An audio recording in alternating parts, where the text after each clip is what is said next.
Welcome back, ladies and gentlemen, to the Natty 19 podcast. Hope you had a good week. My name is Jonathan Marshall, and we are back once more for a 6th episode. If you've got the time, please like us, review us wherever you downloaded us from. I simply cannot stress further how much it can help us grow and get into the ears of even more people as we move forward in this journey. Also, if you've got any questions about what we're doing, how we're doing it, or just want to say hello, you can write us at natty19podcast@gmail.com, and I promise at least one of us will respond at some point. Promise. So that out of the way, I wanted to add real quick that I am awestruck at the truly successful launch of the Natty 19 podcast. We did not expect even a fraction of the total unique downloads up to this point, even in the slightest.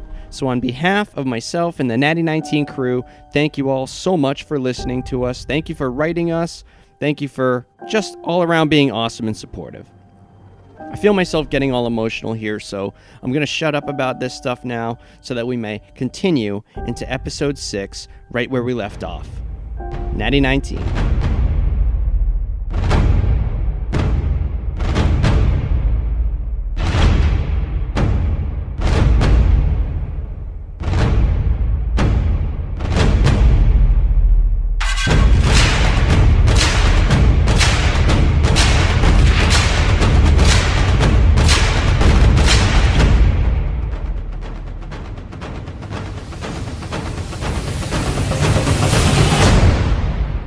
What a battle we just had. Woo! We took care of all our healing and all that awesome stuff off air. This way we wouldn't bore you guys with any of that. I find healing rather boring. Copernicus finds it rather boring. So here we go. We're going to pick up right where we left off on the river. You know, you guys had floated while taking care of all that healing and everything. You guys had been slowly moving. Somebody's rowing or paddling, you know, while this is all going on. But yeah, if Copernicus can, he's going to try to take an hour to rest while we're going down the river to get his magic reserves back up. If Quincy can row, that would be great. Yeah, Quincy could row. I'm glad our canoes are intact. Indeed. At least the Crocs didn't tear apart our gear and means of transportation. Yep. So this is still Night All 16, I believe. Trying to stay true to the calendar for the first time in my life as a DM. I like that. It grounds us more into the world. I think so too. And especially prepping as a DM. I have weather that I kind of planned out that's happening on these days. So I kind of, so I'm surprised by the weather wherever you guys are. You know what I mean? Yeah. So I don't kind of make it up as I go, oh, it starts to, whatever, to make it more ominous or whatnot. But so I thought it'd be fun for me. I like seeing where you guys are when my rain happens. All right. Let's get right into it. Your boats push onward. Breathing this hot, wet air hasn't gone any easier.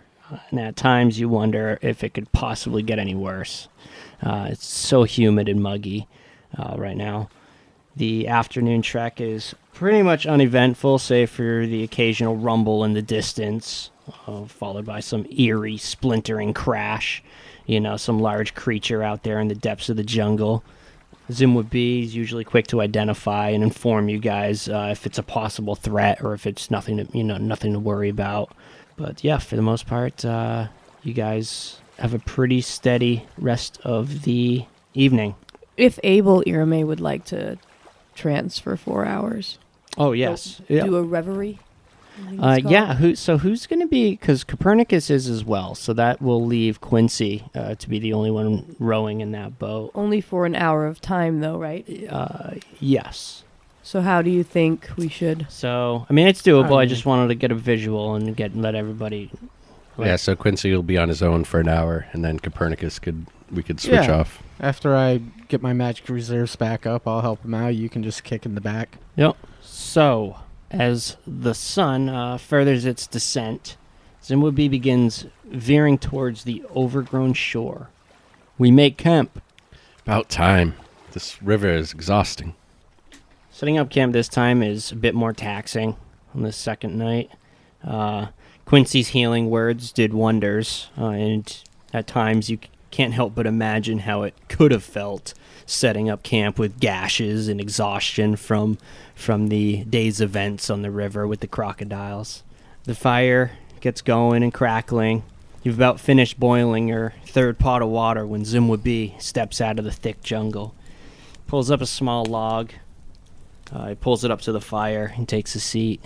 And he says, "The bone line is set. We are in good shape here in this location." And he draws out a small blemished glass vial. He empties its contents into a bowl. He begins grinding it with a polished wooden spoon. "Irame, Copernicus, Zavril, bring your skins here to me." Yeah, I'll walk over to him. What are you crafting up, Zim? "These berries are called Cinda. One can eat them in their natural state, but mixing them with drink allows for a more tolerable taste. You were in the water today. You may have swallowed leeches. The Cinda will help in such an event." Yeah, I'll definitely Give him my water skin. Yeah. Saber will walk over with his water skin as well. He's like, Zavril, sit with me. He begins pouring the mushed berries into each of your skins. Quincy would like to draw on his little note, in this little note scroll that he's been keeping, his journal. He'll draw pictures of the berries and take notes, what they're used for. All right, he turns to you. Zavril, do you sit with him at the request? Zabril will sit down beside him. He continues to you, Zavril. "You are most skilled with those whips, my friend. Zimwabi has never seen a tool be used in such a way." I've had many years of practice with these. "It shows, my friend. Tell me, do you have family where you are from? A wife, perhaps children?" I do. I have a wife and a son. My wife's name is Raylene, and my son Malix turned 14 the night before we shipped out of Boulder's Gate. You're a lucky man, Zavril. Your boy is a man now. Yes, he's a man. Do you think you will ever see them again? Well, I plan on it. I'm using this expedition here to make us a better life. That is understandable. Many in your position, I imagine, would be doing the same. Zimwabi had 2 boys. Lana was the name of their mother. The Jewel of Soshensta, I would call her. She did not like this name. She was very modest. Zimwabi was very lucky, too, to have had such treasures. And they will always be here. And he lightly puts a clenched fist against his chest. I would just kind of nod in acknowledgement. You all hear this conversation going on, Was it just his wife, or it sounded like he lost his family? Sounded like he lost his family. Okay. What are you guys doing in this? You guys, I mean, the camp is made. I kind of hand-waved a lot of the details, because we hammered them out that first night. So I'm assuming you all are just kind of chilling around the campfire now at this point. You're drinking your skins to... Yeah, with that tone of conversation, Copernicus will keep to himself. Yeah. Having lost his own family, he has no interest in talking about it, so he just kind of kicks back into the dark a little and playing around with those crocodile teeth. Looks like maybe he's kind of trying to craft them into something. Irame is, and Quincy may notice, actively trying to avoid his look. And she's also, although the tone of the conversation was on the darker side for Zimwabi, she is kind of goofily smiling at Zavril at the thought of him doing something a more amicable character would do. She's happy to hear he has such a noble goal behind him. Yeah, Quincy will turn to Zavril and say, "You did not strike me as a family man. You continue to surprise me, Zavril." I will kind of brush off their comments in their gleeful looks. I'll wait for Quincy wants to wait for an opportunity. Like he'll wait till everybody's campus settled down a bit. People are doing their own things, but he wants to approach Erme. Maybe if he can catch her, a little bit privately. Mm-hmm. Erme, something has been on my mind since this morning. Our encounter with that Fey folk. He had said some words that he had smelled the Feywild upon you. Ah, yes, mischievous creature. Cinda was her name? Simber. Simber. Quincy. Simber and then Quincy. Her name was changing. So as Quincy asks the questions, she's actually going to kind of make a motion for him to join her walking towards the fire where everybody else is sitting. In her mind, she's thinking everybody else is shared. She might as well say the story loud enough for everyone to hear. So she sits down and she stares into the flames of the fire and she says, "The story is long, even for an Eldrin tale. But through a series of events, I sort of got imbued with Feywild magic." And she's going to tap the sides of her glasses and say, "It's actually why I wear these. A high elf with glasses. Like I needed one more thing to set me apart from my people. I kept the truth from all of you because since I've left home, I have learned that a wild mage is not always a desirable companion. The magic is unpredictable, and I am only just learning." Ah, so you are a wild mage, then? Yes, I have heard stories of all types of magic users fouling up a spell in the presence of fey magic, and for me it's with me always. I knew there was more to you, elf. There's always a chance, be it slim, that something unpredictable can happen when I cast a spell. Before leaving on this venture with you all, I was in Boulder's Gate sitting in a tavern, and I heard a tale of a tiefling who nearly torched her entire party in the presence of fey magic. It sounds dangerous. It is, but I am learning. So do we have anything to fear? I cannot safely say that you don't. Maybe you should ride with Zimwabi tomorrow in his canoe. Zimwabi is familiar with this fey magic. Maybe we should get Sybil her own canoe.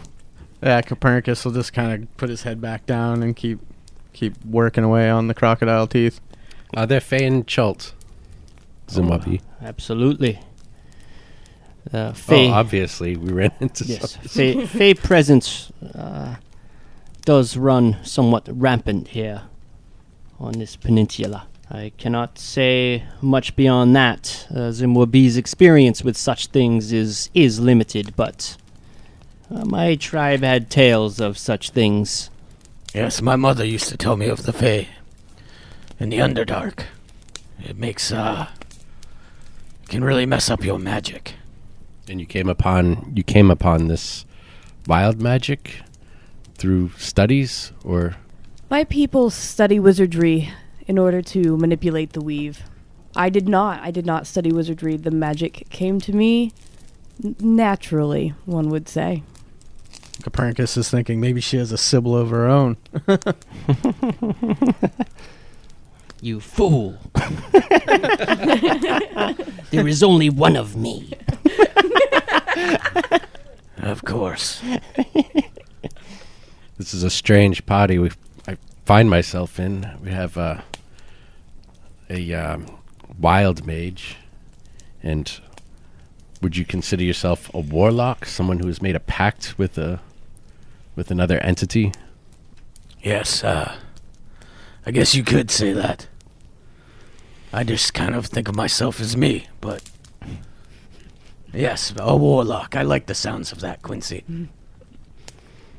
I guess that makes me and Zavro the normal ones here. Warlocks rather bore me. But when he says that, he says it in jest, not like he's trying to insult Irme or Copernicus. Well, I hope I am still welcome here. I can be of use to you. Sindra knew it, and I knew it, and I know it. Well, Copernicus, knowing that he is rested up, he's going to offer to take first watch. You guys know that you're on your second night. You have one more day before you don't know what.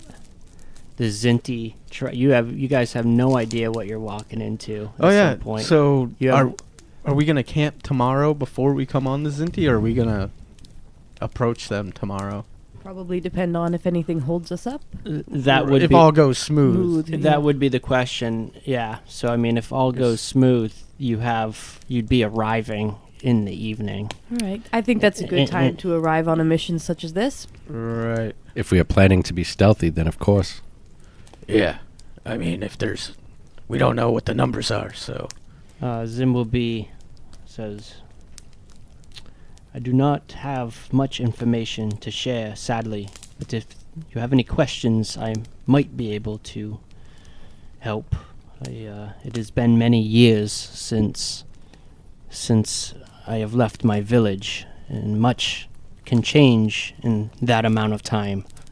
But as far as the ambush site, it was a site not unlike this site right here. We were on an expedition heading into the mainland when we were camping, just like this. Yes, I have a couple questions. What was the original group doing? Where were they going? It is unclear their final destination. I was only hired to bring them as far as I could along the Soshin Star River. And how far do you plan on coming with us? To the skirmish point. And you'll wait for us there? I will be with you through all of this. There's something I don't know that we have quite planned for properly.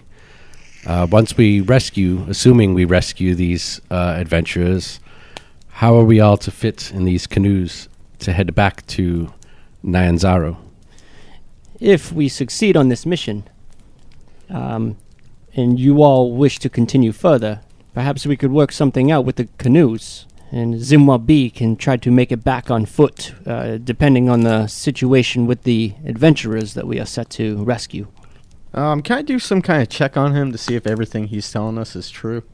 That would be be an Insight? insight check to determine body language and such to see. Yeah, I if just want to he's- make sure he's just being totally upfront with us, 'cause I just got a weird thought in my head. He's not leading us to our death. You all can make insight checks. Natural fucking one again. He's talking to all you guys. So if you guys are all watching him, so you can make insight checks to see if you pick anything up. I think Quincy just believes him. Yeah, I believe him as well. I'm not even going to bother. Well, I mean, Question for him it's as well. sometimes it's not just that you believe him. Sometimes you might believe him, but you also pick something up in his body movement, in his body language that might add to the. You know what I mean? I don't know. Irame has a question for Zimwabi. Zimwabi, if you don't think the question too inappropriate, was it the Zinti you lost your family to? He opens up his little vial of insect repellent. He starts rubbing it on, Irame does the same. Yeah.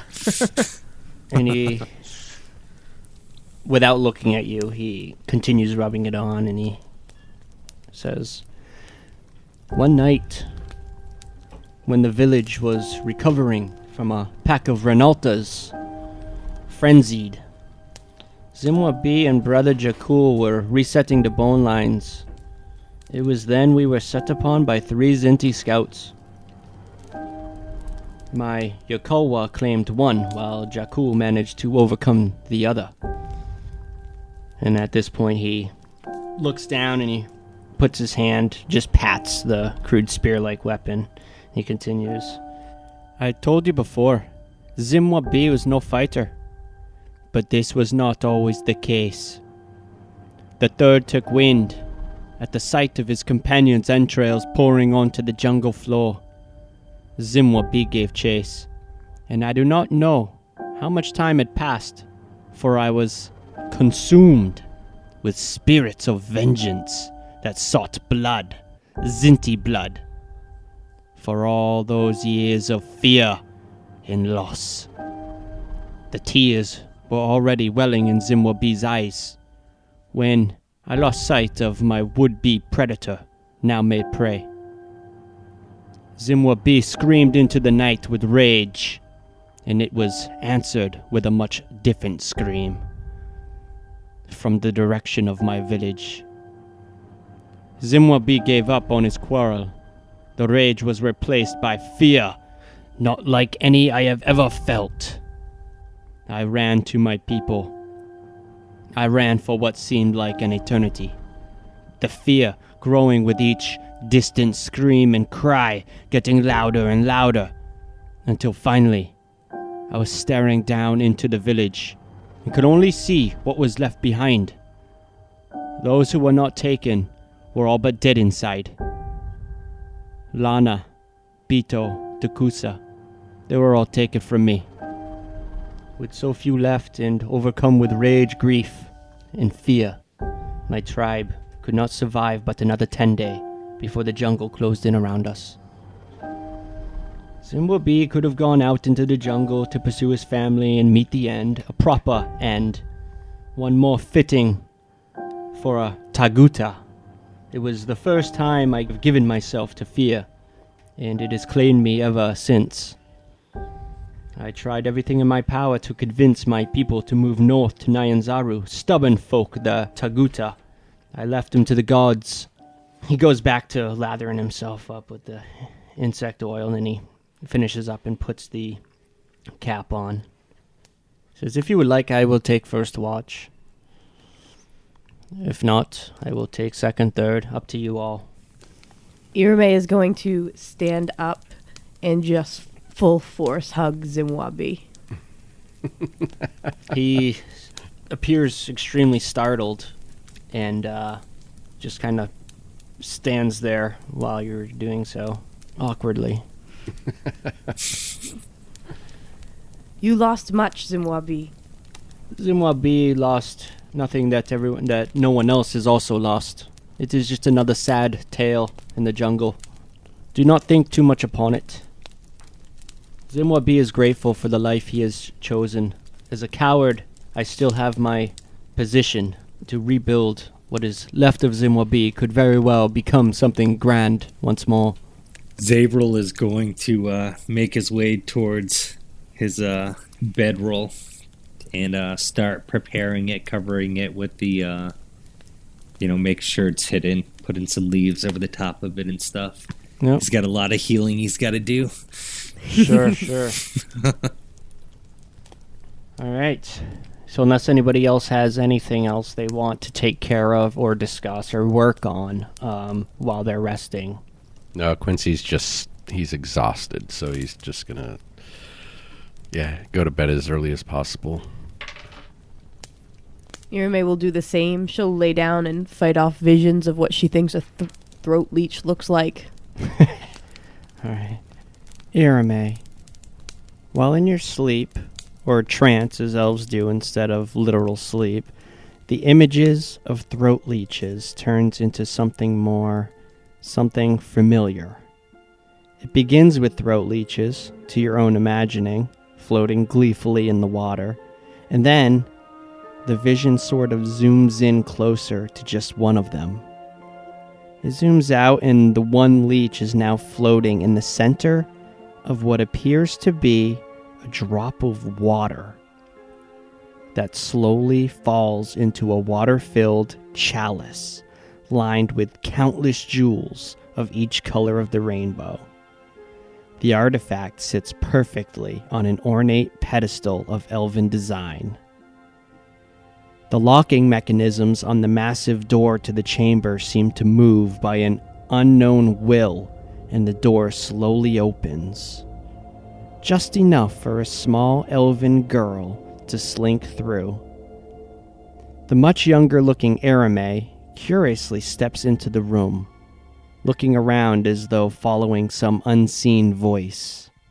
Gleeful whispering fills the chamber and the girl smiles playfully. "Almost there," a tiny voice whispers, and the child, Arame, slowly approaches the water-filled chalice. And as her tiny outstretched finger touches the edge of the cup, the room is enveloped in a bright iridescent flash. And in that moment, the vision closes in on the little girl's eyes, closer and closer, and you see a tiny woven mesh pattern flare up and burn itself onto the child's eyes. The vision ends, and your normal trance state takes over. Night all 17. One by one, you wake up. Zimwa B has his things already packed up, and he's sitting by the river, looking up into the morning sky. He stands and begins walking to the now smoldering campfire. He says, "We will encounter rain, my friends. Perhaps not today, but it will come. And when it does, we will want more than just a makeshift campsite for shelter." We rely upon you to guide us in that way. "It will be difficult to cover distance in the rain. We are faced with a decision that I will leave up to you, my friends. We press onward through the rain and suffer exhaustion. Or we cover half the day on the river and turn off early to construct a shelter, a proper shelter." This is like a classic choose-your-own-adventure book from when we were children. How heavy is the rain going to be? The rain you may as well treat like any other encounter in the jungle. If we approach the Zinti at night, we don't want to show up exhausted. I will tell you the rain is exhausting as it is, and extremely Can we, perilous. It shouldn't be more than an hour or two before the bulk of it is passed. Would the Zinti be caught more off guard if we were to show up in the rain? The rain may not continue that long. what if we just quicken our pace? I mean, we could probably head down the river faster if we put our backs into it. You are wise to suggest it. I will warn you, though, traveling at a much faster pace will leave us open to stumbling into the jaws of something else. More crocodiles. I would suggest we take the more prudent action and go up the river until it begins to rain, and then perhaps set up camp and build shelter, as Zimwabi suggests. As I said, the decision is yours. I am here to explain to you the situation and what may come. I think either way, we should make work. So, are we shoved out at this point? Packed up camp, or? This is while you're getting ready. You kind of have to make a decision before you head out. The pace you're gonna go at and such. It seems the group is for going till rain. I'm going to agree. We set up camp as soon as it hits, or before it hits.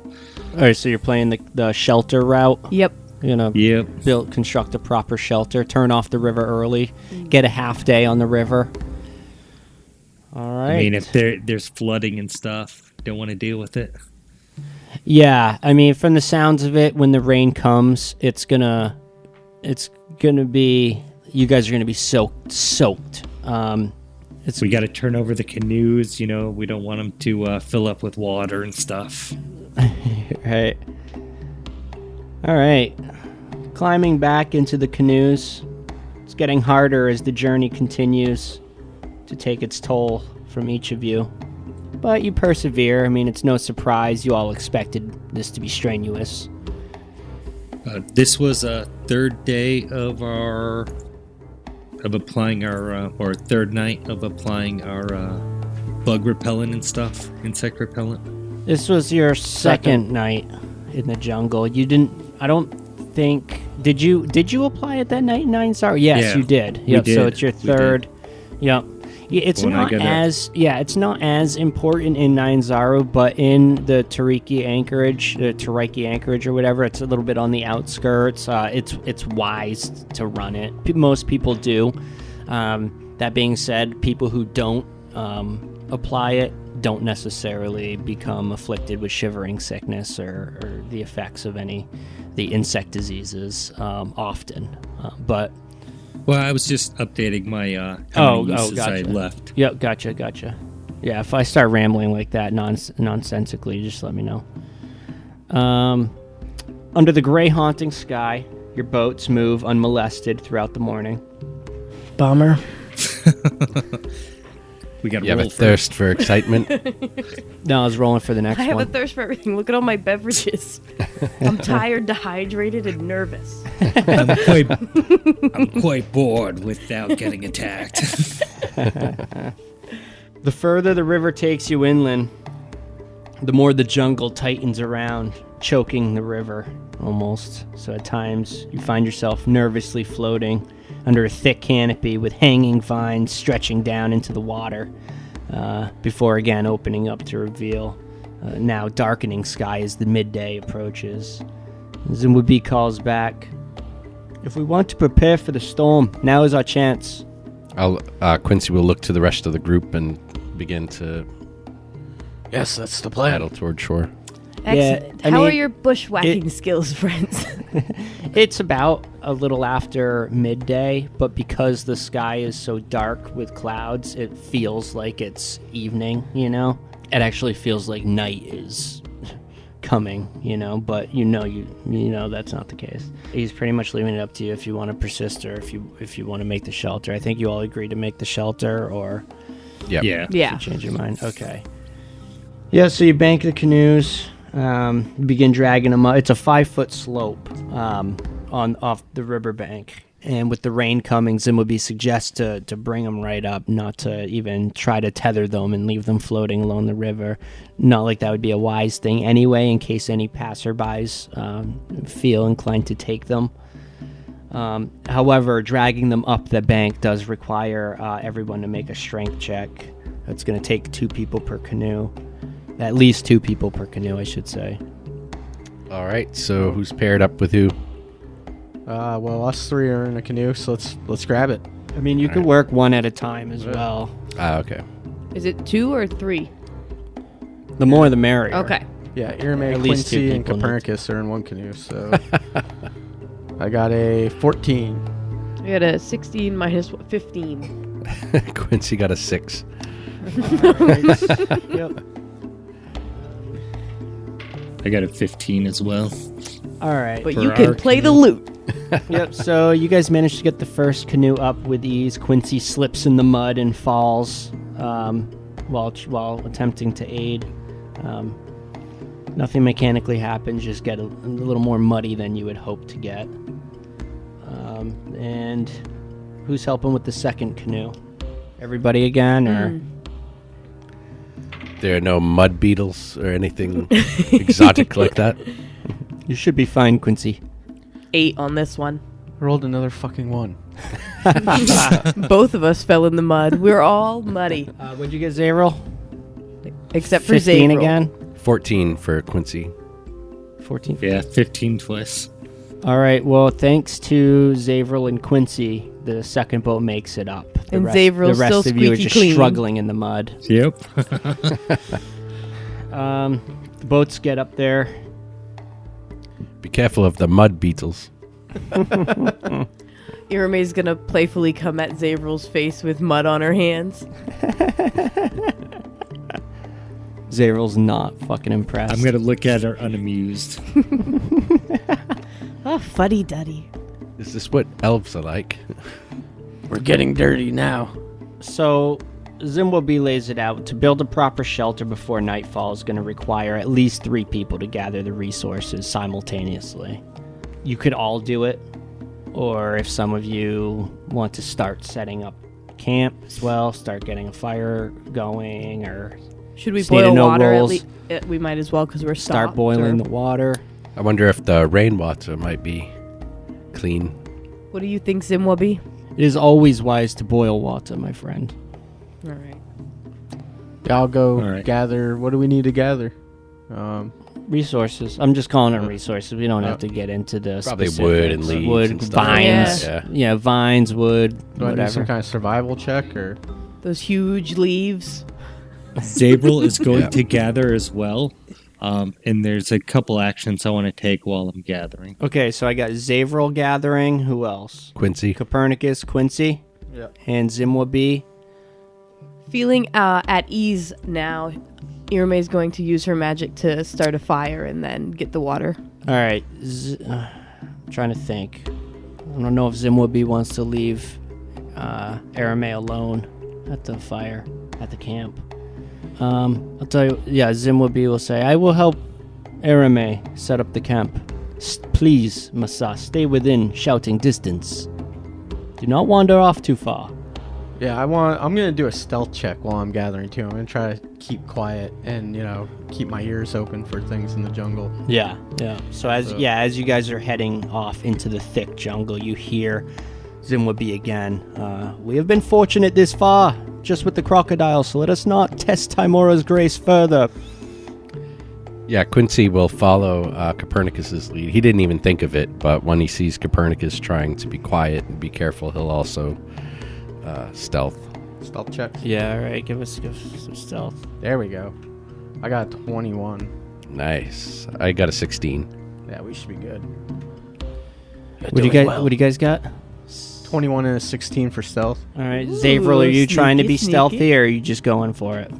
No, I'm not, but there are other actions, like I said, I wanted to do. Okay. So the first thing I would like to do is I'm going to give up one of my spells for the day so that I can use my primeval awareness. Essentially, for 1 minute per spell level, per level of the spell slot I expend, which is going to be level 1 spell, I can sense whether the following types of creatures are present within 1 mile of you or up to 6 miles in my favorite terrain. My favorite terrain is forest. I don't know if jungle is considered forest or not in here. No. Okay. Because I don't think they actually have jungle as one of the options. So that's why I was kind of curious. No, I remember the Wilderness Adventures Guide back in the old days. I think they threw jungle in with forest, but I could totally see it being a different one, though. Well, I can see it going either way. That's why I asked. Right, me too. All right. Perfect then. So with that, what I'm able to sense whether any of the following types of creatures are present within 1 mile of us. Aberrations, celestials, dragons, elementals, fae, fiends, and undeads. within 1 mile. Wow. Jesus. Yeah. And what? How do you receive Fucking this? jungle. How do you receive this information? Is it an email or Yep. get an And email? It's awareness, like seeing, like, they may have passed through at some point in time, stuff like that. And can you see specifically each one, or will it glow for all of them the same color? The feature does not reveal the creature's locations or number. Or okay, so yeah, Just knows Just they're that they're there. within the area. yeah, you know that. What? I don't think I got the proper answer to my question. Do you know specifically what type is in it? I would know what type. You would know what type, if any. Right. Okay, so you pick up a ping for Fae, Undead. What were some of the other ones? Aberrations, celestials, dragons, elementals, and fiends. Pick up Elementals, Undead, and Fae. Okay. Have been there. And, well, is it have been there or are within 1 mile of Are you? within 1 mile of me. Okay, yeah, you pick up all of those. All right. It's quite the setting, quite the jungle. Hey, if it was considered a forest, it'd be up to 6 miles. So Yeah. And you'd That's still why detect all of them. that's why I had to ask. If it was like a 20-foot range, you'd probably detect all of them. A 20-foot range? Yeah, because Arame's in the area. Copernicus is in the area. Civil. Yep. All right. And perhaps that Simber. Yes, yeah, he That's the said Simber, that we yeah. would see him, or she. It was a she.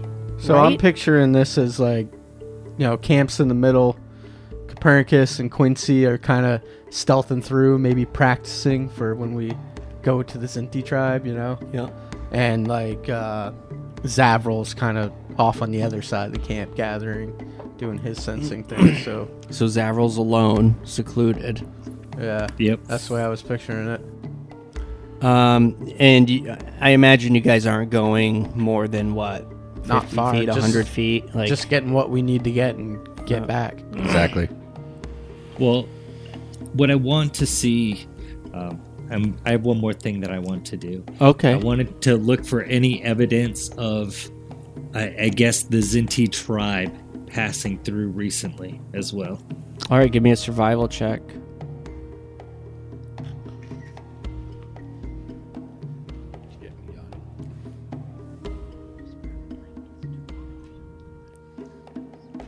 $11. You find evidence of passings, but you can't tell if it was a Zinti tribe or something else. There was definitely humanoids you find traces of humanoids. And that's as much as you could tell with that roll. Okay. All right. That's good enough. Yep. Picking up human dung, sniffing it, Sniffing it. gives it a little lick. That's Zinti. All right, as it were. Zavrel.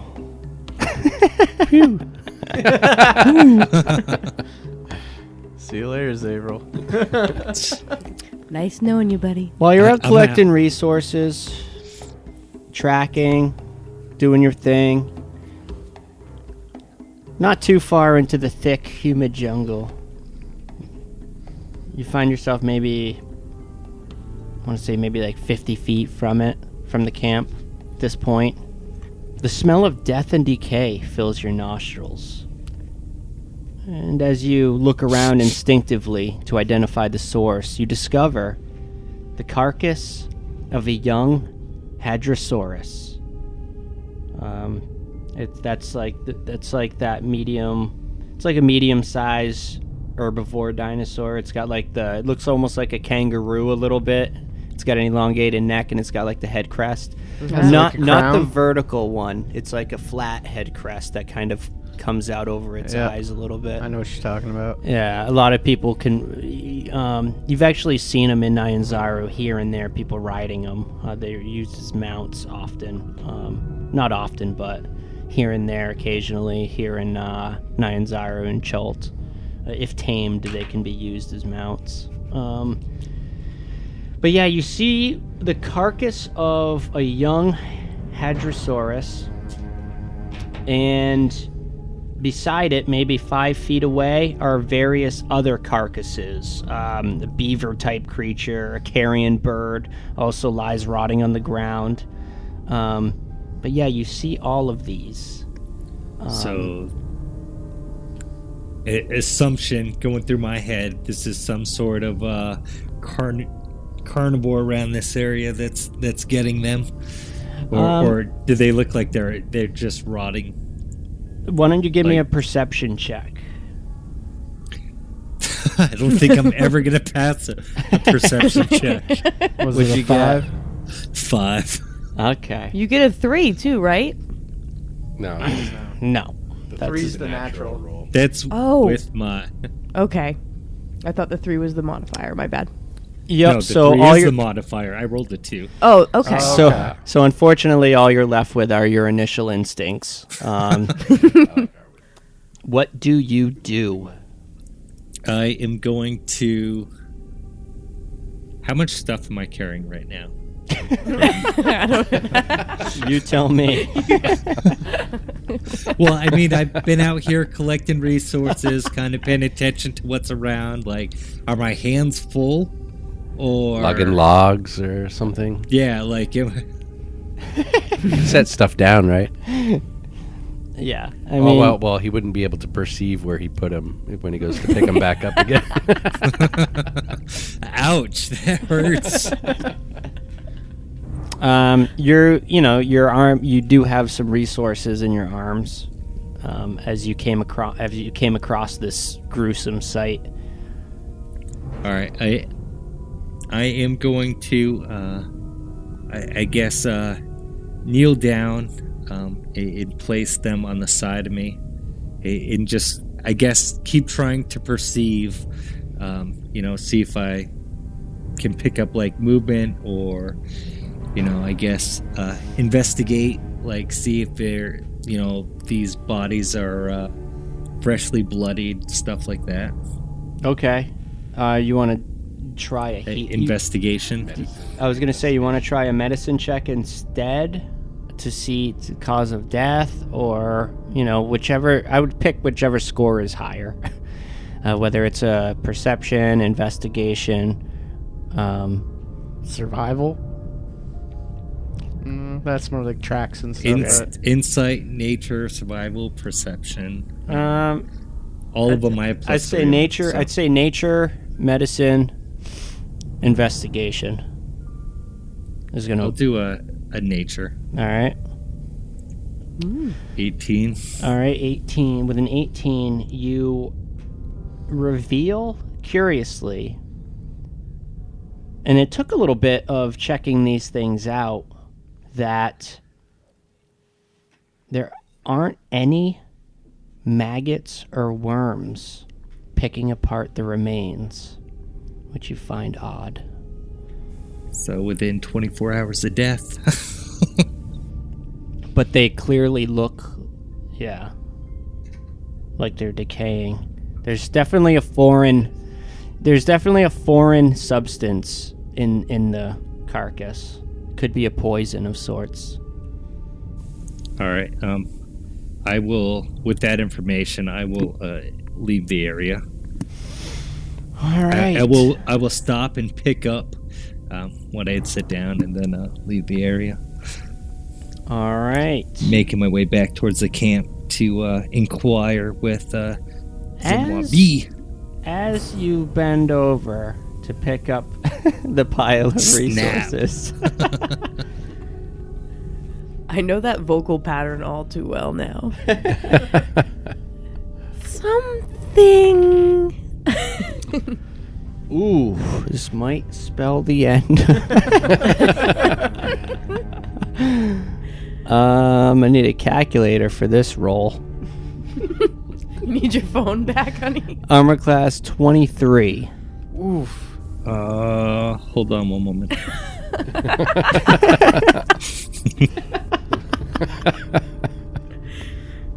I need to find out about being surprised.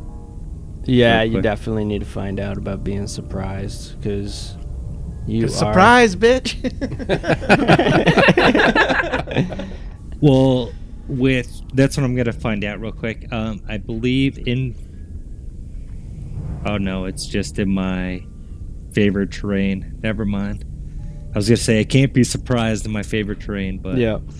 All right. Yeah, it's a hit then. All right.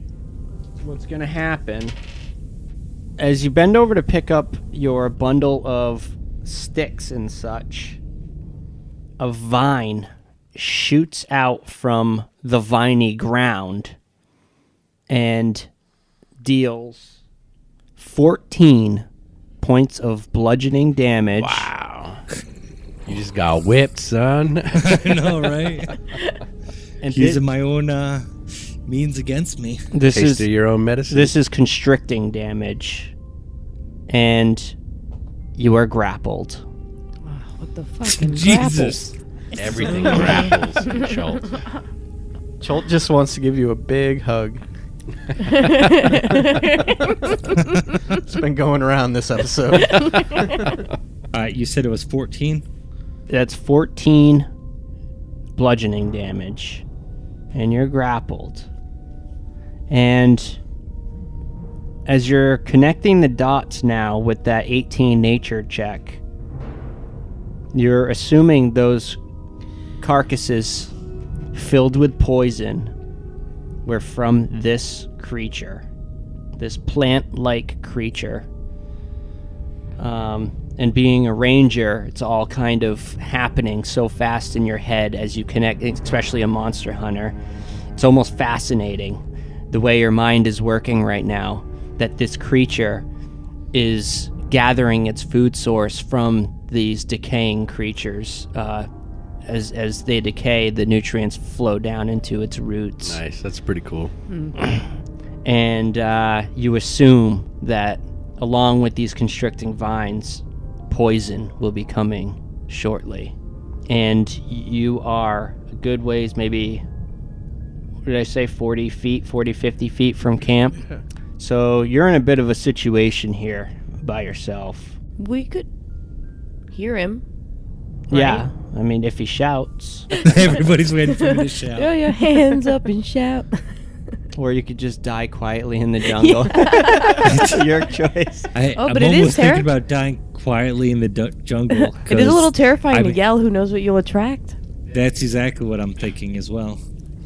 That's true, but at the same time, you might How long want would it that. take us to wonder where you are? 2 rounds, which I'll be dead already. Yeah. It might take us more than 2 rounds to be like, oh, by Yeah, the if way, you guys are where's, on the other where's side. Zavril at? Anybody seen him lately? It's been 12 seconds. I mean, where is Right. he?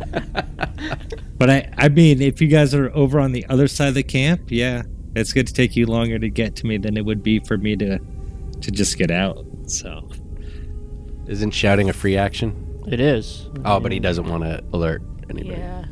right. I'm almost willing to say that the amount of damage. I mean, what's your max hit points? 34. So you almost took half of your max hit points in that one hit. I did take over half my max. hit points. Oh, so I'm almost willing to say that you instinctually shouted from taking In that pain. much fucking pain. So So we you hear get- Yeah, Zim would be immediately grabs his Yakowa and darts off into the jungle But that's in the direction of the shout, leaving Arame alone behind. You guys are out in the woods gathering resources, and you hear it sounds like Zavril's vocal pattern, but you hear him cry out in agony. In the jungle, alone, trapped. Can Zavril get it out of this somehow? I don't know. But I can say we will find out next week. all right. All right, I got this. I'm making it to the camp this round. So that's